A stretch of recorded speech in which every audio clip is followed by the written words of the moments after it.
Nein, wir bauen nicht nur schwarze Motorräder, auch wenn es im Moment eine kleine Häufung in der Richtung gibt. Ich habe da auch immer so ein bisschen das Gefühl, wenn man Fahrzeuge in einer gewissen Farbe präsentiert, dass Leute, die schon Fahrzeuge in Auftrag gegeben haben, uns dann anrufen und sagen, ach, das was Neue, was er da präsentiert hat in Schwarz, das möchte ich jetzt auch haben. Und dann gibt es manchmal wie so eine kleine Serie in einer Farbe. Das Besondere hier, was wir hier haben, ist, es ist auf Basis einer BMW R45. Der Style von diesen Fahrzeugen ist ähnlich. Es gibt ein paar Ausstattungssachen, die unterschiedlich waren. Bei der R45, die hatte serienmäßig nur eine Bremsscheibe gehabt. Ja, man sieht trotzdem, dass die Voraussetzungen für eine zweite Scheibe da wären. Wir gehen auch schon mal hin und rüsten sowas auf 2 Scheiben um. Ja. Dann kommt einfach hier die Scheibe hin. Man sieht hier selbst, die Adapter von der Bremszange sind da vorhanden, weil die R65 und die größeren Modelle ja alle 2 Scheiben hatten. Ja. Das lässt sich aber umrüsten. Ja, man muss dabei nur bedenken, die Einscheibenanlagen haben einen größeren Kolbendurchmesser in den Bremszangen. Das heißt, wenn man die auf 2 Scheiben umrüstet, dann braucht man auch 2 Bremszangen für dieses Fahrzeug. Der andere Unterschied ist, die R45-Modelle sind kürzer, die haben eine etwas kürzere Schwinge und die sind wirklich original sehr, sehr kurz übersetzt. Wir sind in dem Fall hingegangen und haben einen anderen Endantrieb geholt. Wenn man das Original fährt, speziell in dem Fall, in dem noch ein Motortuning vorgenommen würde, dann fühlt man sich so ein bisschen auf einem frisierten Kleinkraftrad, weil das bei 110 schon im Drehzahlbegrenzer landet. In dem Fall ist der Motor vom Hubraum aufgestockt worden. Die R45 mit 27 PS, das ist schon wirklich müde. Wir haben hier 840 Kubik Kit verbaut, haben andere Zylinderköpfe montiert, eine andere Nockenwelle.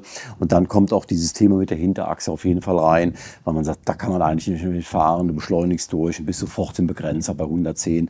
Und es will auch keiner mit 100, mit 6 oder 6.500 Umdrehungen rumfahren. Die Kombination hier in dem Falle ist mit einer Bobber-Auspuffanlage gemacht. Das ist auch eine Einzelanfertigung. Wir haben ja Serienauspufanlagen. Bei den Twin-Shock-Modellen sind die allerdings etwas länger serienmäßig. Hier müssen wir die speziell am Fahrzeug etwas anpassen, damit wir auch diese kurzen Anlagen montiert bekommen. Das Motorrad hat andere Fußrasten, das sind aber nur die Hörnchen von uns, also die Position der Fußraste ist gleich geblieben.